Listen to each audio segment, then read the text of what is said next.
Terre comme il peut. Valem dans le trou. Le contre est favorable à Le Bourgeois. Ravelem, bien le remise. Il y a une belle occasion de terre. Au but.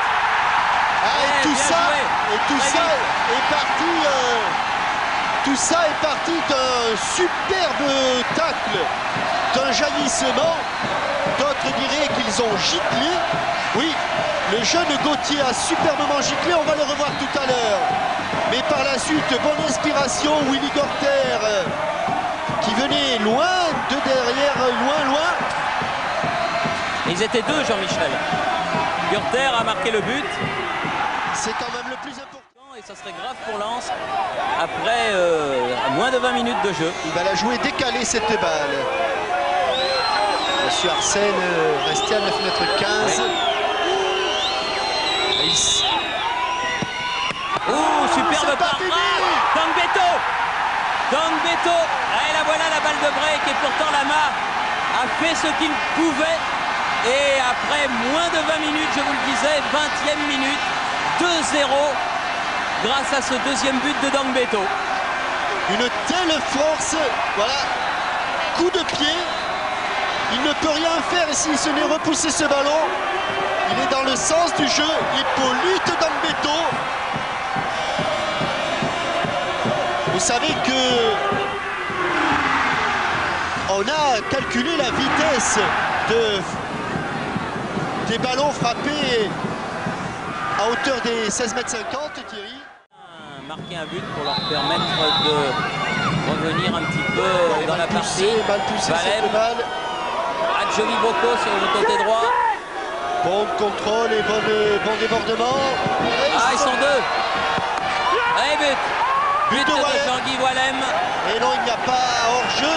Voilà, le match est relancé. 3 buts en moins de 25 minutes.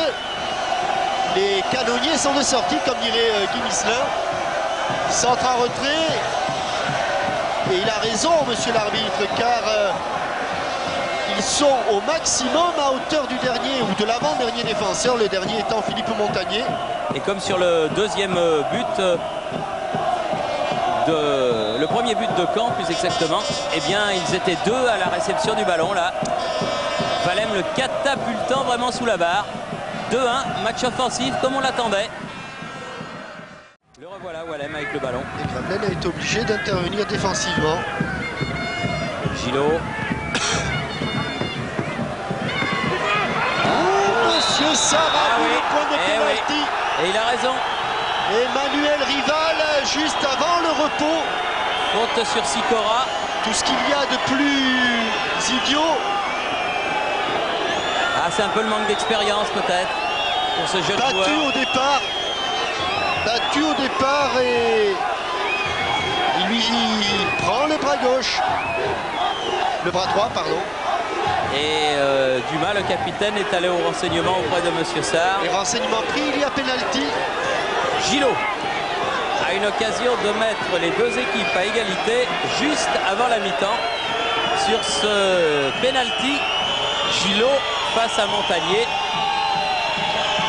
qui se met les deux souliers sur sa ligne. Gillot. Ah, il le met à côté. Aïe, aïe, aïe, aïe, aïe. Francis Gillot. Aïe, aïe, aïe pour Yvan Le Bourgeois qui, vous pouvez le noter, Thierry, a pris un carton jaune. Et pourquoi? Parce qu'il est allé, je sais pas, inutilement. Je crois qu'elle a touché le poteau l'extérieur du poteau. Ah, il l'avait très fort frappé cette balle, Francis Gillot, mais là, c'est dur pour Lens. Et il en manque pas beaucoup, Gillot, des pénaltys pour Caen. Réduction du score par Jean-Guy Valem, le capitaine de Lens. On se retrouvera dans quelques instants pour la deuxième période, mais pour l'instant, on retourne à nos studios de la rue Cognac-Jet pour quelques pages de publicité. Ici, le stade de Venoy. Alors Jean-François, votre impression sur les 45 premières minutes? C'est un match très ouvert. Je crois qu'on a affaire à deux équipes qui pratiquent un football très offensif avec de la qualité individuelle sur le plan technique et athlétique des deux côtés. Et je crois que la deuxième mi-temps va nous offrir un spectacle très très ouvert et certainement avec encore des buts. Alors l'aventure de Jean-François Domergue à Caen a été... La tactique est simple. Tout de suite, le plus loin, le plus vite possible. loin le ballon. Mettre la pression. Quelle erreur de Montagnier. Et voilà. Quelle erreur réussi par Delmotte. Voilà une relance. Un peu court Montagnier et Delmotte qui égalise. Le tout. Et Delmotte, il y a eu du grabuge. Delmotte qui a laissé son appendice nasal dans le cou. Oui, complètement. Coup de poing. Involontaire, bien sûr. Et on vous le disait, de la tête, énorme problème. Gros problème. Oh là, quel direct de Philippe Montagnier à la face de... Ça l'a pas empêché de bondir de joie. Delmotte, le numéro 12, mais qui n'est pas remplaçant, porte ce numéro dès le coup d'envoi. Christophe Delmotte, qui marque donc la semaine passée son premier but en championnat et qui égalise pour le Racing Club de Lens à la 49e minute, à la plus grande joie des 1800 à 2000 spectateurs lensois venus du nord à Caen. C'est vrai que le déplacement est court, mais c'est toujours sympa de voir ces supporters lensois que 52 à la une avait mis en valeur. Voilà, on revoit cette action. Digne de Ludovic Proto. Oui. Ce dribble supplémentaire qui a permis à Gillot de revenir. Gürter. On le tirait mieux que tout à l'heure. Il le tire en 2 temps. Rio. Ah, il a lâché le ballon. Et but. Et but, Lama. C'est court, fait une petite erreur. Et tout ça, non, c'est une erreur, Thierry, mais c'est exactement l'inverse de ce qu'a subi Philippe Montagnier. Voilà 2 gardiens qui jouaient avec des trajectoires complètement différentes tout à l'heure. Et regardez comme là, le ballon est freiné par le vent, il a en plus de l'effet. Il juge mal la trajectoire et c'est Franck Dumas. Vous vous souvenez que Franck Dumas tout à l'heure avait failli marquer. Ce ballon travaillé, alors que si tout simplement il la laisse filer, cette balle, il y a une sortie de but pour les Lensois. Comme quoi, vous voyez, les gardiens de but ont aussi besoin de venir devant le but de Montagnier. Ça va venir, et voilà, c'est venu. But de l'Aigle. Égalisation. Oh non, Thierry, Marc Maufroy, me semble-t-il. Marc Maufroy. Maufroy ou l'Aigle? Maufroy donc. Et 3 partout. Dégagement dans l'axe. Transperce tout le monde. Et de demi-volée. On le sentait venir. 3 partout.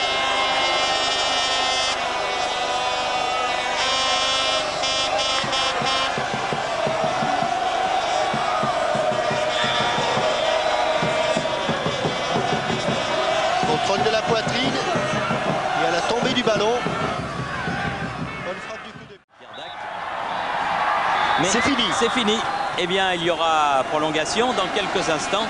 Un rapide retour dans nos studios de la rue Cognac-Jay. Ici Caen, 3-3 entre Caen et Lens. À vous Paris. Des difficultés, vous vous souvenez que Lens a connu cette crise, tout simplement une crise économique, parce que Lens sans les mines, sans la sidérurgie, c'est plus tout à fait Lens. D'ailleurs, vous voyez, ils sont encore là, les sympathiques supporters de Lens, avec leur casque. Et Lens a disparu du professionnalisme. Lens est revenu, a eu quelques heures de gloire, puis est reparti au purgatoire. Et puis il semble qu'aujourd'hui, eh bien, avec Gervais Martel, les choses se soient arrangées, que le club ait des bases financières et une sagesse qui lui permettent la pérennité. Il ne faut pas oublier que du club, des gens sérieux, responsables, qui savent qu'il faut dépenser 1 franc quand on a 1 franc et ne pas en dépenser 2 quand on en a 1. Eh bien, je pense que le salut des clubs professionnels et l'assainissement du football professionnel dont on parle tant actuellement passe par des hommes comme Gervais Martel ou comme M. Chambilly, M. Bedos ou M. Durand-Daga. Voilà, c'était à dire. Voilà le nouveau directeur sportif, Jean-Claude Guimbaud, ancien international universitaire. Ça ne nous rajeunit pas. Il n'y a plus de barbe. Plus de barbe. Ah non, il n'a plus de barbe. En général, quand on devient vieux, regarder la barbe, là, il a rasé pour faire plus jeune. Cette équipe de Lens qui a un cœur énorme et une volonté, revenir 2 fois au score En étant mené 2-0, il le mérite bien, les supporters de Lens. Alors que là, Gillot va avoir une nouvelle chance après que monsieur l'arbitre ait placé le mur à distance réglementaire. Nouvelle chance pour Gillot. 8 minutes de jeu. Ça va aller vite dans le coin droit. 98e minute. Droit par-dessus le mur. Et non, c'est pas par-dessus le mur, c'est dans le mur. Elle est touchée. Elle est touchée, elle est dedans. But. Et but de Delmotte. Ouais, plutôt, me semble-t-il, De Delmotte. Ah ça, je suis formel. Oui, Franck Dumas, elle n'est pas touchée, elle n'est pas déviée au passage. Ah, je suis pas sûr. Elle va tout doucettement. Mais c'est Delmotte en tout cas qui avait armé le tir. Oui.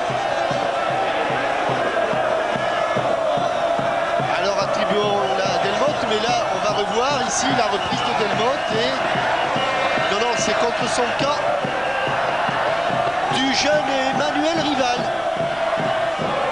Qui vient de donner ce ballon.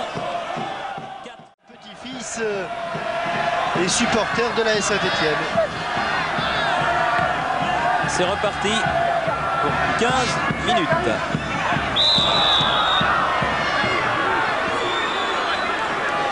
Ça passe très vite quand on a un but à rattraper, ça passe beaucoup moins vite quand on a un but à défendre. Le Bourgeois, pour ce coup franc. Paille, Piqueux, et but. Et voilà, égalisation de Piqueux dès le début de la deuxième prolongation. Quel match! Mais quel match! C'est un match tout fou. Quel match! La remise de Stéphane Paille et au rebond, Piqueux qui faisait les beaux jours de Tours l'an passé remet les deux équipes à égalité. C'est vraiment un match tout fou, tout fou. C'est vrai que c'est rare, hein, 8 buts dans un match. C'est Jean-Claude Dacier qui a choisi ce match. Ouais, mais il sent bien les coups. Il sent bien les coups.